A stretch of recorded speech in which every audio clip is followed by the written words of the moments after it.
I was 13 when I first got access to a computer. My parents bought me a Macintosh in 1984 when I was 8 years old. Learning how to program didn't start off as wanting to learn all of computer science or trying to master this discipline or anything like that. It just started off because I wanted to do this one simple thing. I wanted to make something that was fun for myself and my sisters. And I wrote this little program and then basically just add a little bit to it. And then when I needed to learn something new, I looked it up either in a book or on the internet and then added a little bit to it. 이제 20년 안에 약사, 회계사, 변호사, 요리사 등 현재 직업의 47%가 사라지게 되고 대신 윤리기술 변호사, VR 디자이너, 데이터 분석가 등 무려 210개의 소프트웨어 관련 직종이 자리를 차지할 것으로 예상됩니다. 빠르게 다가온 4차 산업혁명 시대, 우리의 삶은 얼마나 달라졌나요? 또 얼마나 달라지게 될까요? 이 거대한 변화 속에서 우리가 놓쳐선 안 될 것은 무엇일까요?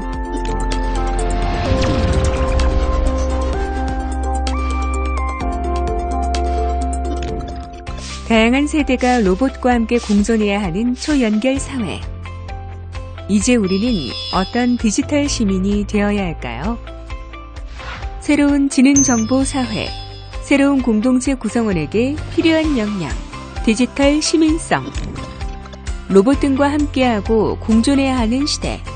무엇보다 인간 주체적으로 고도화된 기술을 활용해야 하는 지능정보 사회에서는 우리가 예상하지 못한 새로운 윤리 문제와 가치 판단이 필요한 상황이 발생할 수 있습니다.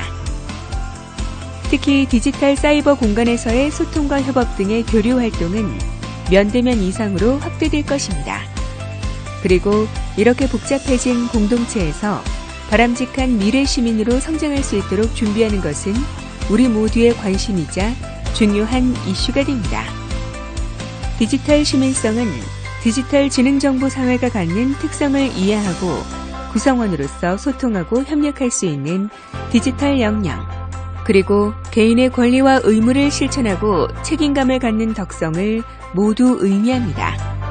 이러한 디지털 시민성을 구성하는 요소를 미국 ISTE에서는 이렇게 접근하고 있습니다.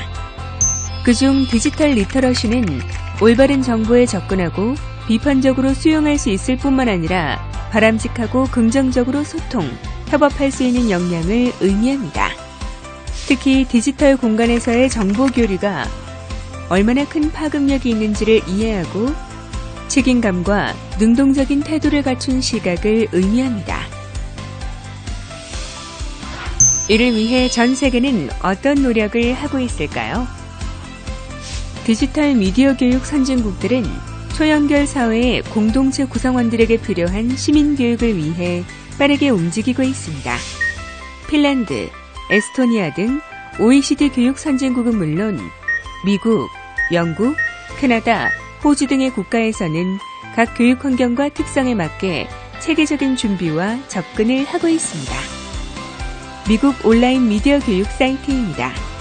모든 이들이 동등한 출발점에서 디지털 권리를 가질 수 있도록 연령별로 다양한 정보를 제공하고 공유하고 있습니다. TV, 영화, 게임, 책뿐 아니라 학생, 교사, 학부모들에게 필요한 올바른 디지털 인식 확산을 위한 정보가 가득합니다. 디지털 시민성을 위해 필요한 요소들을 세부적으로 분리해놓고 타인에 대한 배려와 소통, 그리고 서로를 어떻게 보호할 것인지에 대해서도 체계적으로 다루고 있습니다. 캐나다는 디지털 리터러시를 글로벌 네트워크 세상의 인성교육으로 접근합니다. 이를 위해 테크놀로지의 관련 이슈를 이해하고 디지털 미디어를 올바르게 사용하도록 지원하고 있습니다. G20 국가 중 처음으로 컴퓨팅 과목을 전학년 필수 과목으로 채택한 영국은 ICT를 활용한 창의력과 협력 능력의 개발을 통해 미래 역량의 일환이 될 수 있도록 하고 있습니다. 중요한 점은 이들 모두 신기술 사용보다 이를 통한 소통과 인간성 발현에 초점을 둔다는 점입니다. 때문에 이전보다 더욱 인간과 인간, 인간과 인공지능, 인간과 사물 등 다양한 관계와 함께하는 공존의 가치에 그 초점을 둔 디지털 시민교육에 집중하고 있습니다. 하지만 책임감으로 인해 소극적인 태도로 일관하는 것은 바람직하지 않습니다. 면대면 공간과 더불어 디지털 공간에서 개개인의 의사를 합리적으로 표현하고 소통할 수 있어야 합니다. 또한 협력과 상생의 가치를 알고 다양한 형태로 실천할 수 있어야 합니다. 혁신적 기술이 대중화된 세상. 이제 삶의 질적인 변화와 함께 다양한 윤리 문제가 발생할 것입니다. 이러한 세계에서 우리 아이들이 미래 역량을 갖춘 건강한 시민으로 성장하기 위해 사회와 교육 현장, 그리고 가정 모두의 변화가 필요합니다. 빠른 속도로 변화하게 될 새로운 공동체 속에서 기술의 순기능을 이해하고 역기능이 확산되지 않도록 우리 모두가 함께 걸어가야 할 길, 바로 디지털 시민교육입니다. 디지털 공간은 소통 과정에서 오해나 부정적 인식 파급이 큽니다. 소통을 위한 기본적인 정보윤리 인식과 공감, 배려의 태도가 중요합니다. 나의 얼굴은 SNS. 디지털 공간에서의 언행은 언제든 확인이 가능하며 영속적입니다. 나의 언행에 책임질 수 있는 자녀 교육이 필요합니다. 홍수와 같이 정보가 쏟아지는 디지털 미디어 시대. 양질의 정보에 접근 가능하고 활용할 수 있는 역량을 길러줘야 합니다. 인터넷 사용 시 주체성을 갖고 할 수 있는 조절 능력을 길러줘야 합니다. 그래야 스마트폰, 인터넷 과몰입을 피해 주도적으로 활용할 수 있습니다. 디지털 공간에서 민주적으로 의견을 표출하고 구성원과 함께 상생하는 사람으로 성장할 수 있도록 지속적인 관심이 필요합니다.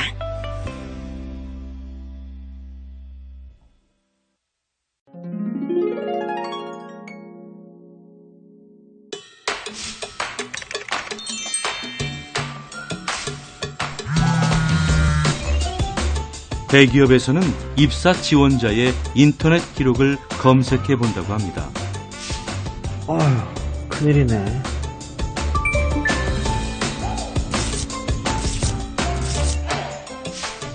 아, 이걸 언제 다 지워. 안녕하세요.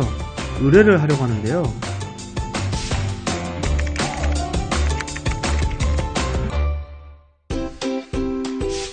안녕하세요. 저는 디지털 장의사 지움입니다. 저희가 하는 일은 온라인의 동영상과 인터넷 기록을 삭제하는 일입니다. 인터넷 장의사, 온라인 평판 관리사 등으로 불리기도 합니다. 의뢰 건수는 매년 크게 늘고 있죠. 디지털 정보가 무한 복제되는 인터넷 세상에서 개인과 단체의 평판을 잘 관리하는 것이 상당히 중요한 문제로 떠올랐습니다. 결혼을 앞둔 신랑 신부, 취업 지망생, 정치 지망생 등이 많이 의뢰를 하는데요.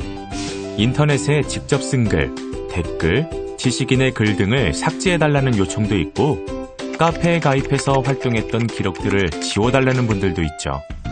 지나고 보니 창피하거나 취업이나 결혼에 해가 되기 때문입니다.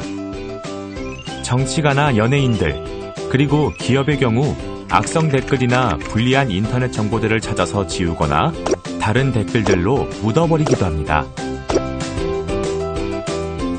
그런데 사실 안 좋은 일로 오신 분들이 가장 많아요.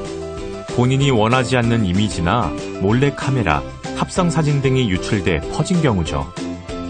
최근에 중학생이 의뢰를 해온 경우가 있었어요. 여중생 C양이 화상 채팅 사이트에서 남성들과 대화를 나눴는데요. 이들이 협박을 해서 C양의 신체가 노출된 사진을 받아냈고 순식간에 퍼졌습니다. C양은 끙끙 앓다가 결국 용기를 내서 부모님께 알렸고 부모님께서 저희에게 사진을 모두 지워달라고 요청을 하셨어요. 헤어진 상대에게 복수를 하기 위해 함께 찍은 영상을 유포하는 리벤지 포르노 피해자들의 의뢰도 늘고 있습니다. 과거에는 연예인과 기업들이 대부분이었는데 최근에는 일반인이 많이 늘었고 가장 많은 것은 청소년입니다.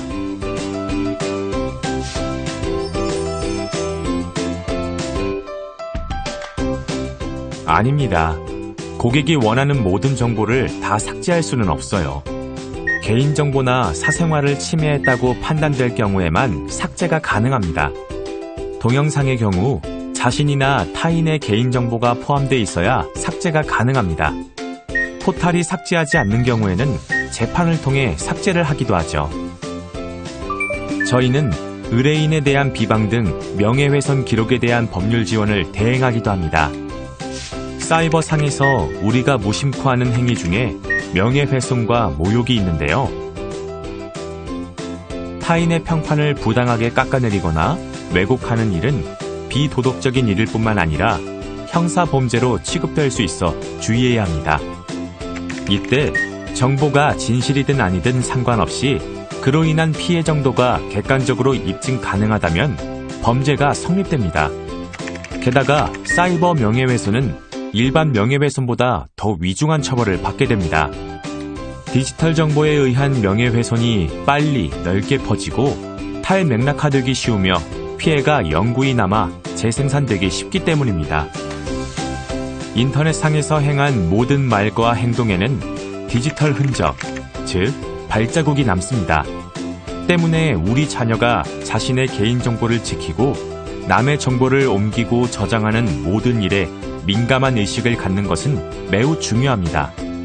자녀가 성인이 되었을 때 지금의 행동이 문제가 되지 않도록 학부모님께서 미리미리 지도해 준다면 자녀에게 큰 도움이 되겠죠?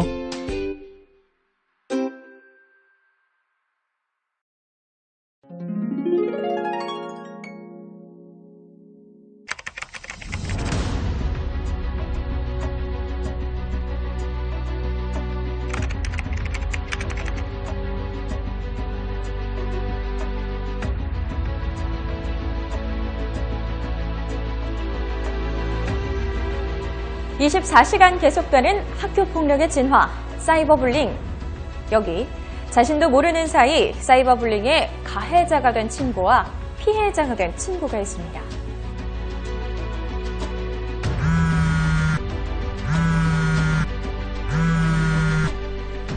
어느 날 학급 친구의 초대로 인터넷 카페에 초대된 영민군. 카페에 들어간 영민군은 씻을 수 없는 상처를 안게 됩니다. 자신의 모습을 찍어 올린 사진, 그리고 거기에 달린 댓글들. 밤낮으로 올려다닌 카톡음. 답이 늦으면 욕이 돌아왔습니다. 영민군은 나가고 싶어도 나갈 수 없는 감옥 속에 갇혔습니다. 어른들은 종종 이야기합니다. 어린 시절 있을 수 있는 장난이라고요. 하지만 이것은 외상후 스트레스 장애를 가져오는 명백한 폭력입니다. 그리고 이러한 사이버 폭력이 발생한다면 우리 아이는 가해자, 피해자, 그리고 방관자 중 한 명이 되고 맙니다. 그렇다면 우리는 이것을 어떻게 예방해야 할까요?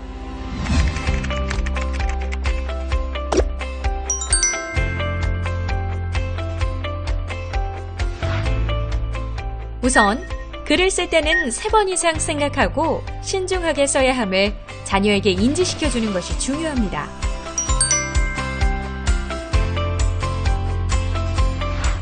이때 내가 싫은 일은 남도 싫을 수 있다는 역지사지의 마음으로 생각해 볼 수 있도록 지도해 주세요.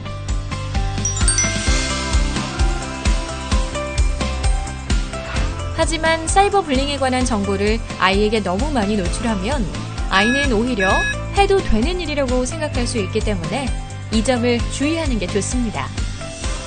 이 밖에도 나와 타인에 관한 정보를 어떻게 다루어야 하는지에 관한 점도 아이에게 충분히 인지시켜주는 것이 중요합니다.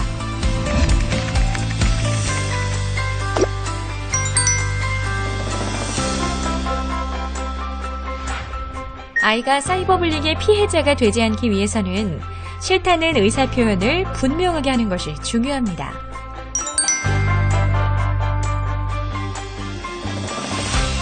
상황이 발생하면 즉각적인 반응을 보이며 보복을 하려 하지 말고 일단 그 상황을 벗어나는 게 우선이고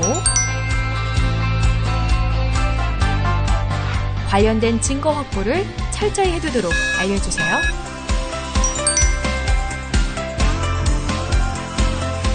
무엇보다 평소 아이들에게 괴롭힘을 당할 때 혼자 고민하지 말고 어른에게 알리는 것이 중요하다는 점을 이야기해 주시는 게 중요합니다. 내 아이가 가해자가 될 수도 피해자가 될 수도 있는 사이버 불링. 이를 예방하는 열쇠 중 하나는 우리 학부모에게 있다는 사실 잊지 마세요.